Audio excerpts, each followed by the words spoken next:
आवाज पर छलांग लगाना सिखाया।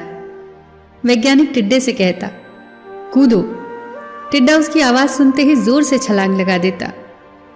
अब वो वैज्ञानिक था तो प्रयोग करना तो बनता ही था। उन्होंने टिड्डे की छलांग पर प्रयोग किया। वैज्ञानिक ने उसकी एक टांग तोड़ दी और फिर बोला, कूदो। अब टिड्डे की छलांग की दूरी कम हो गई। वैज्ञानिक ने उसकी दूसरी टांग तोड़ दी और फिर बोला, कूदो।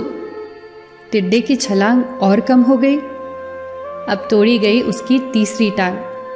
छलांग की दूरी और कम हो गई।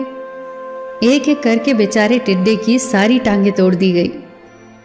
अब आखिरी टांग टूटने पर जब उसे कहा गया कूदो, तो वो हिल भी नहीं पाया।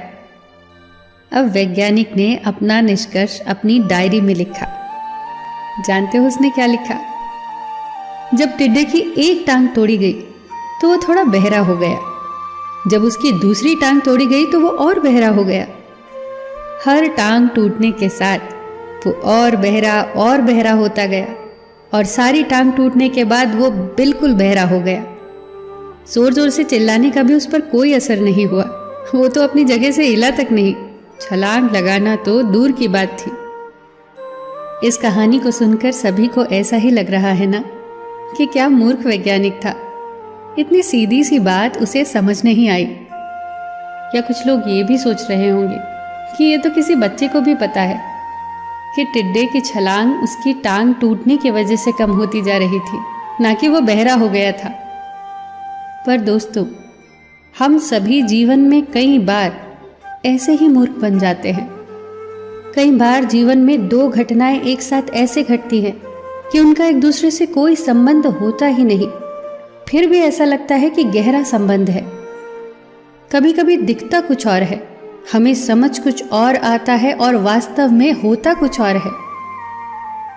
इसीलिए अगर पछताना नहीं है तो जीवन में जल्दबाजी में कोई निर्णय न ले।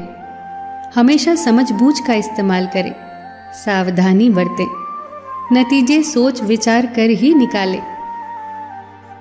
दोस्तों, आपको ये छोटी छोटी कहानियाँ और उनकी सीख कैसी लग रही है, हमें कमेंट सेक्शन में ज़रूर बताइएगा।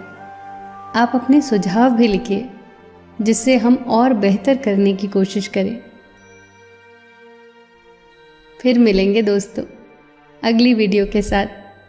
तब तक के लिए अपना ख्याल रखना और हमेशा मुस्कुराते रहना।